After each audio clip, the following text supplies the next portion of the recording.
Hola mis amigos, me llamo es Jack de WhatCulture.com y este es el count rápido.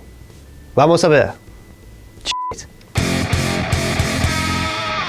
Let's start off in English now with all of this week's WWE news.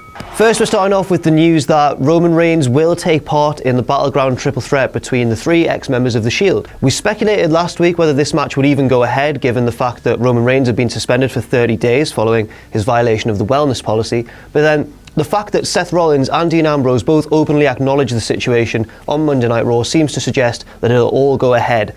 This is quite a controversial decision, given the fact that Roman won't be able to take part in the vast majority of the build-up to the match, but I still think it's the right one. It's an absolutely huge match. It's probably the story of the summer, and I'm just surprised that WWE didn't save it for a bigger pay-per-view like SummerSlam, or maybe even waited all the way until WrestleMania 33, but still, good news. NXT superstar Hideo Itami finally made his return to in-ring action at a recent house show in Winter Haven. The highly rated Japanese wrestler was shelved last year in May for a shoulder injury, which was only supposed to take 6 months to recuperate, but then further complications led to him being shelved for over a year. So it's great to see him back. Hopefully he can really kick on and maybe even earn a call up to the main roster.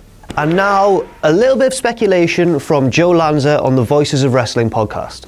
Lanza has a theory that Cody Rhodes' release isn't actually a release at all. It's a sneaky, under-the-table deal done by Triple H. This theory revolves around the fact that Rhodes hasn't actually accepted any deals from Ring of Honor, TNA, New Japan Pro Wrestling, big competitors of WWE's. Instead, he's working with indie promotions such as Pro Wrestling Guerrilla in their Battle of LA tournament this year, and he's also working with Evolve, which, as we all know, is the indie promotion most closely affiliated with WWE themselves.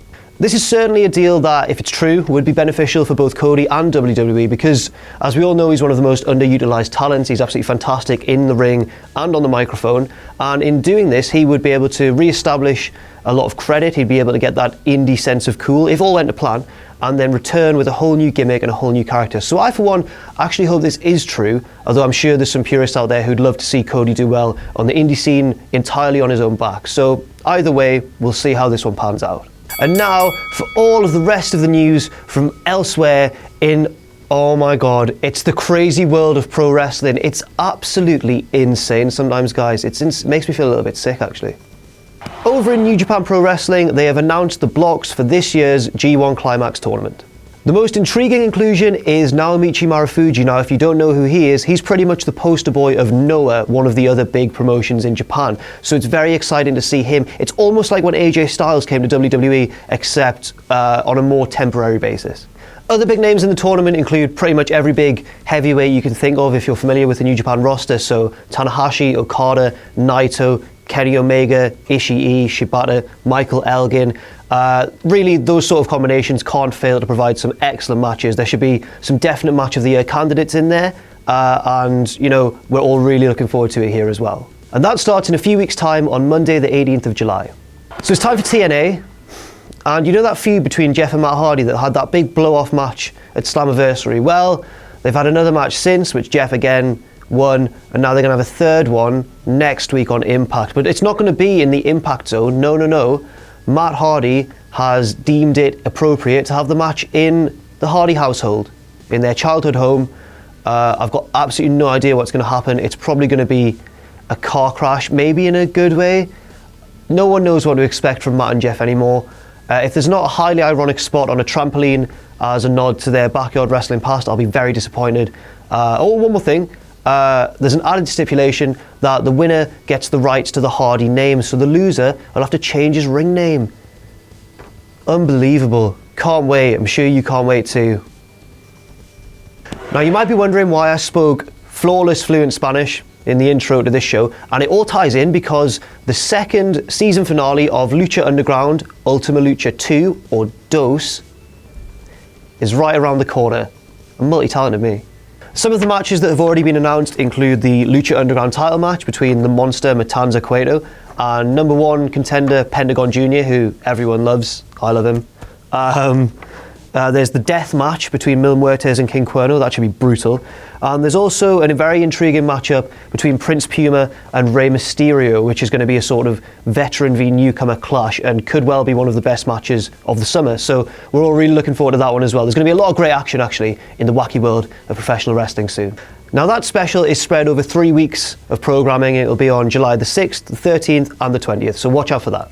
And as Chris has pointed out and insisted that I say, there's going to be lots of flippy shit. And now, are you hungry? Because I certainly am. It's time for all of this week's takeaways. Take it away.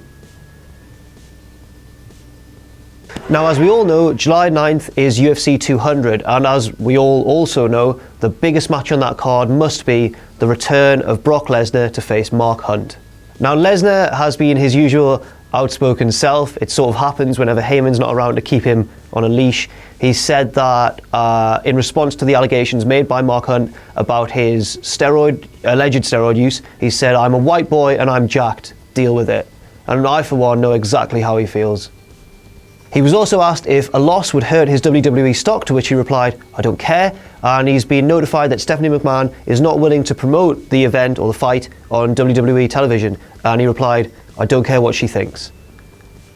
Okay, so start putting your money on an angle which involves Stephanie McMahon just beating the shit out of big Brocky Lesnar in the near future. Now, I've mentioned it already, but our second takeaway concerns the G1 Climax and who's going to win. The smart money is probably on Tetsuya Naito. He won the tournament in 2013, but if you look at the history of the G1 Climax, New Japan are never too shy of booking multiple winners in the same sort of few years. So I think Naito's probably the favourite. And then remember, the winner goes on to headline the big Wrestle Kingdom show in early January. But who would I most like to win? I've got to say Shibata, because if you look at the history of New Japan, they started off in the sort of early 2000s, late 90s, with 3 aces, 3 men they were going to build to become the next big things in the company. And they were Tanahashi, who did go on to become John Cena, Nakamura, we all know about him, he's obviously now in WWE, and Shibata, who went rogue by himself, left the company on bad terms, and now he's back.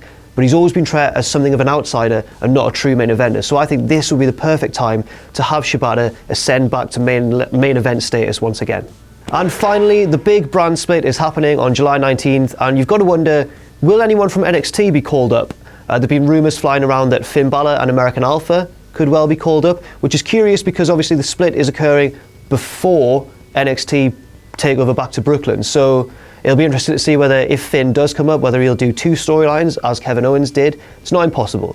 So that's all we've got time for this week on the Fast Count, on my special Spanish edition of the Fast Count. I hope you've enjoyed El Count Rapido. I've been Jack from WhatCulture.com. You can follow me on Twitter at Jack_the Jobber, and I'll see you soon. Adios.